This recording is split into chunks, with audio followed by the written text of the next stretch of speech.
রাসূলুল্লাহ সাল্লাল্লাহু আলাইহি সাল্লাম বলেন, মান ওয়াজাদা সাআ, কারো যদি সামর্থ্য থাকে, থাকার পরেও আলাম ইউদাহি, সে কোরবানি দেয় না, সামর্থ্য আছে কোরবানি দেয় না, ফালা ইয়াকরাবান্না মুসাল্লানা, সে যেন আমাদের ঈদগাহে না আসে। রাসূলুল্লাহ সাল্লাল্লাহু আলাইহি সাল্লাম বলেন, সামর্থ্য থাকার পর যদি কেউ কোরবানি না দেয়, সে যেন আমাদের ঈদগাহে না আসে। এখন কোরবানি কার উপর ওয়াজিব, খুব মন দিয়ে শুনবো আমরা। প্রাপ্তবয়স্ক সুস্থ মস্তিষ্ক সম্পন্ন ব্যক্তি, প্রাপ্তবয়স্ক সুস্থ মস্তিষ্ক সম্পন্ন ব্যক্তি, সে যদি নেশাব পরিমাণ মালের মালিক হয়, তার উপর কোরবানি দেওয়া ওয়াজিব। আবার বলছি, সুস্থ মস্তিষ্ক সম্পন্ন নেশাব পরিমাণ মালের মালিক যদি 10, 11, 12 তারিখ এই 3 দিনের কোনো একদিন হয়, 10, 11, 12, আবার বলছি 10ই জিলহজ, 11ই জিলহজ, 12ই জিলহজ সূর্যাস্তের আগে, 12ই জিলহজ সূর্যাস্তের আগে যদি কেউ যাকাত দিতে হয়, যেই নেশাব হইলে ওই নেশাবের মালিক যদি কেউ এই 3 দিন হয়, যাকাত দেয় কয় বছর পুরো হইলে?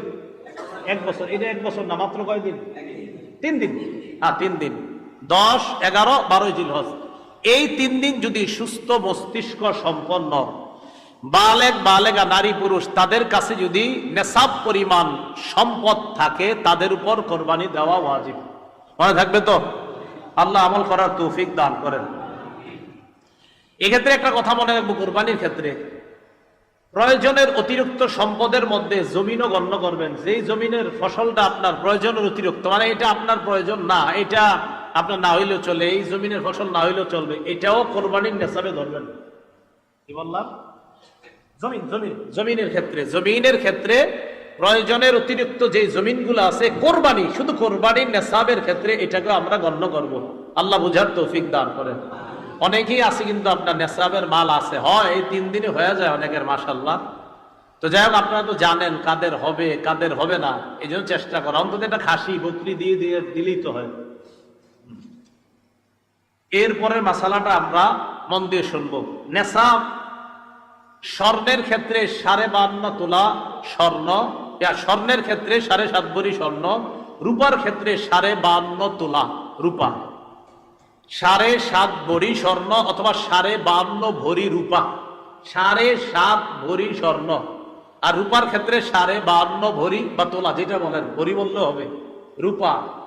এখন কথা হলো, কারো কাছে কিছু স্বর্ণ আছে, কিছু রূপা আছে, কি আছে বলেন তো? কিছু স্বর্ণ, কিছু রূপা, কিছু টাকা পয়সা আছে, এই সবগুলা মিলাইলে যদি 52.5 তোলা রূপার সমপরিমাণ হয়, কারো কাছে কিছু টাকা আছে, কিছু স্বর্ণ আছে, কিছু রূপা আছে, সবগুলা মিলাইলে তার কাছে 52.5 তোলা রূপার সমপরিমাণ অর্থ আছে, তার উপরও কোরবানি ওয়াজিব। বুঝছেন?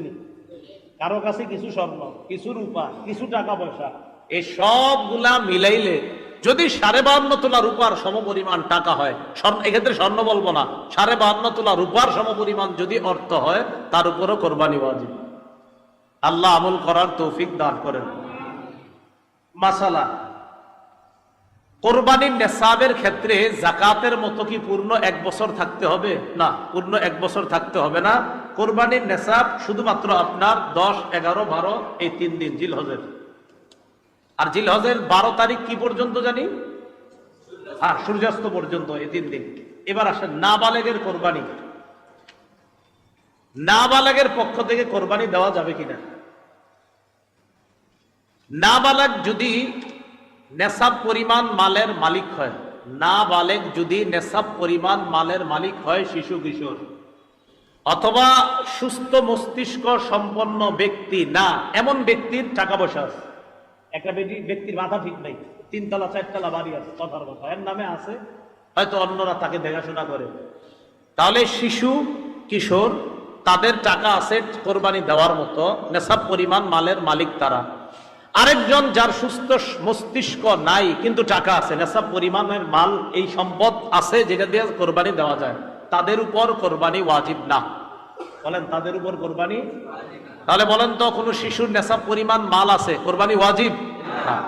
কোন অসুস্থ, যার মস্তিষ্কটা সুস্থ না, তারও নেশাব পরিমাণ মাল আছে, কোরবানি ওয়াজিব। কারণ কোরবানি ওয়াজিবের জন্য শর্ত হলো মস্তিষ্ক সুস্থ হতে হবে, সুস্থ মস্তিষ্ক সম্পন্ন বালেগ মুসলমান হতে হবে। আল্লাহ মাসালাগুলো মনে রাখার তৌফিক দান করেন। মুসাফিরের কোরবানি, কোন ব্যক্তি 48 মাইল দূরে যাওয়ার নিয়তে নিজের গন্তব্য থেকে বের হয়েছে, বর্তমান হিসাব অনুযায়ী প্রায় 78 কিলোমিটারের কাছাকাছি। 78 কিলোমিটার, কিলো কিলো যেটা আপনাদের রাস্তাঘাটে এখন লাগায় রাখে কিলো, তাহলে 48 মাইল, বলেন 48 মাইল, আর কিলো হইলে প্রায় 78 কিলোর কাছাকাছি। যদিও 72 কিলো অনেকে বলে, কিন্তু আসল সম্ভবত আপনার সঠিক মাসালাটা হবে 78 কিলোর কাছাকাছি হওয়া। এরপর ওলামায়ে কেরাম আছেন, তাহকিক করার তো অবশ্যই সুযোগও থাকে। তো যাই হোক 48 মাইল তো মনে থাকবে, 48 মাইল এটা ঠিক আছে। তো কেউ 48 মাইল দূরত্বে যাওয়ার নিয়ত করে গন্তব্য থেকে বের হয়েছে, আর কিলো অনুযায়ী বললাম কত, প্রায় 78 কিলোমিটার। এই পরিমাণ যাওয়ার নিয়তে বের হয়েছে, তার উপর কোরবানি ওয়াজিব না, তার উপর কোরবানি ওয়াজিব না, তার উপর কোরবানি ওয়াজিব না। এরকম মুসাফিরের উপর কোরবানি ওয়াজিব না। নাবালেগের পক্ষ থেকে যদি বাপ কোরবানি দিয়ে দেয়, কোন বাবা টাকা, সে তার নাবালেগ সন্তানের পক্ষ থেকে যদি কোরবানি দেয়, হয়ে যাবে, সওয়াব হবে, আদায় হবে। কোন বাবা তার নাবালেগ সন্তানের পক্ষ থেকে কোরবানি দিলে কোরবানি হয়ে যাবে। বলেন এটা মুস্তাহাব, বলেন হুকুমটা কি? এই আমলটা যে করবে বাবা শিশুর পক্ষ থেকে, এটার নাম ওয়াজিব হবে না মুস্তাহাব? হ্যাঁ, মুস্তাহাব। কোন নাবালেগের পক্ষ থেকে তার বাবা যদি কোরবানি দিয়ে দেয়, বলেন তো আপনারা এটার হুকুমটা কি হবে? মুস্তাহাব। মাশাআল্লাহ। দরিদ্র ব্যক্তির কোরবানির হুকুম, এটা একটু মন দিয়ে শুনেন। দরিদ্র ব্যক্তির কোরবানির হুকুমটা খুব মন দিয়ে শুনেন। প্রথম কথা, দরিদ্র ব্যক্তির উপর কোরবানি ওয়াজিব না, কারণ তার কাছে নেশাব পরিমাণ সম্পদ নাই। কিন্তু যদি সে কোরবানি করার নিয়তে কোনো পশু ক্রয় করে, আপনি কে কইছে কিনতে, কিন্তু আপনি কিনছেন, দরিদ্র ব্যক্তি, তার উপর কোরবানি ওয়াজিব না, কিন্তু উনি কোরবানির নিয়তে একটা পশু কিনছে, তাহলে কোরবানি ওয়াজিব হয়ে যাবে এটা দেওয়া। দরিদ্র ব্যক্তি যার উপর কোরবানি ওয়াজিব না, তিনি যদি কোরবানির নিয়তে পশু ক্রয় করে, তার জন্য এই কোরবানি পশুটা কোরবানি করা ওয়াজিব হয়ে যায়। মনে থাকবে নি? তাহলে বলেন তো, দরিদ্র ব্যক্তির উপর কি কোরবানি ওয়াজিব? না। যদি কিনে, তাহলে ওই পশু কোরবানি করা কি হয়ে যায়? ওয়াজিব হয়ে যায়। আল্লাহ বুঝার তৌফিক দান করেন। কেউ কোরবানির দিনগুলোতে যদি আপনার ওয়াজিব কোরবানি দিতে না পারে, কার উপর কোরবানি ওয়াজিব হয়েছে, 10, 11, 12 সূর্যাস্ত পর্যন্ত আপনার কেউ যদি কোরবানি দিতে না পারে, আবার বলছি, কেউ যদি কোরবানির দিনগুলোতে ওয়াজিব কোরবানি দিতে না পারে, কোরবানি ওয়াজিব কিন্তু আপনি দিতে পারেন নাই, ইতিমধ্যে কোরবানির দিন শেষ হয়ে গেছে, 10 গেল, 11 গেল, 12 চলে গেছে, শেষ, কিন্তু আপনার উপর ওয়াজিব ছিল, দেন নাই, এখন কি করবেন? এখন আপনি একটা ভালো মানের খাসির সমপরিমাণ মূল্য সদকা করে দিবেন। একটা ভালো মানের খাসির সমপরিমাণ মূল্য, এখনো কিনেন নাই, পশু কিনেন নাই। ও, এক্ষেত্রে মনে রাখবেন, আপনার উপর কোরবানি ওয়াজিব, এখনো আপনি পশু ক্রয় করেননি। কোরবানি ওয়াজিব হয়েছে কিন্তু পশু কিনেন নাই। ইতিমধ্যে 10 গেল, 11ই জিলহজ গেল, 12ই জিলহজ চলে গেল, এখন আপনি কোরবানির পশু কিনেন নাই, কোরবানিও দেন নাই। সেক্ষেত্রে আপনি কি করবেন বলেন তো? আপনি একটা ভালো মানের ছাগলের মূল্য সদকা করে দিবেন। ছাগলের মূল্য কি করে দিবেন?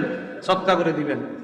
এখন কথা হলো, পশু ক্রয় করছেন, পশু ক্রয় করছেন, আবার বলছি, বলেন তো, এখন যে মাসালাটা বললাম, আমি বলছি কোন ব্যক্তি কোরবানি ওয়াজিব 10, 11, 12 এই 3 দিনের মধ্যে পশুও কিনে নাই, কোরবানিও দেয় নাই, বলেন তো কি করবে?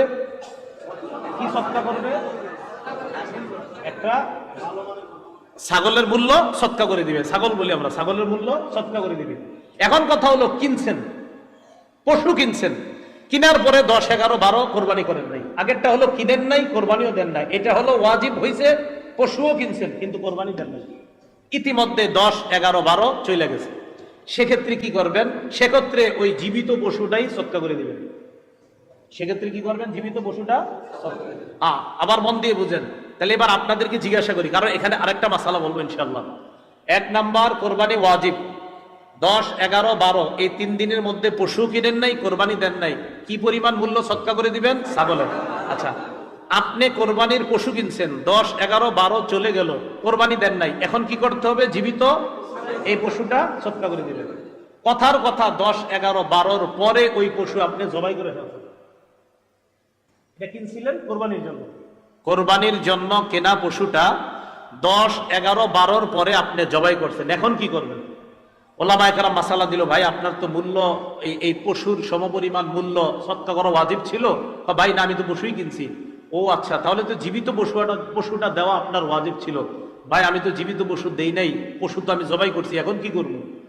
এখন মাসালা হলো, এই পশুর যে গোস্তগুলা, এই গোস্তগুলা আপনি সদকা করে দিবেন। তবে সদকা করার সময় মাপতে হবে। মাপার পর দেখবেন কত টাকা হয়। যদি দেখেন পশু কিনছিলেন 20,000 টাকা দিয়া, গোস্ত মাইপা দেখেন 18,000, তাহলে পশুর এই গোস্ত 18,000-এর সমপরিমাণ গোস্ত সদকা করার পর আরো 2,000 টাকা সদকা করবেন। আল্লাহ জানে, বুঝছেন? বুঝছেন, মনে হয় বুঝছেন। বুঝছেন?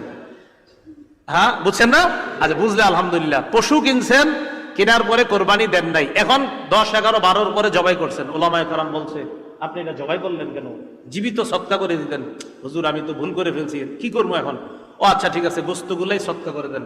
এখন আপনি গোস্তগুলা মাপছেন, মাইপা দেখলেন এই গোস্ত বর্তমানে 18,000, কথার কথা 18,000 হয়, কিন্তু পশু কিনছিলেন 20,000 টাকা দিয়া, তো 20,000 হইতে আরো বাকি কত?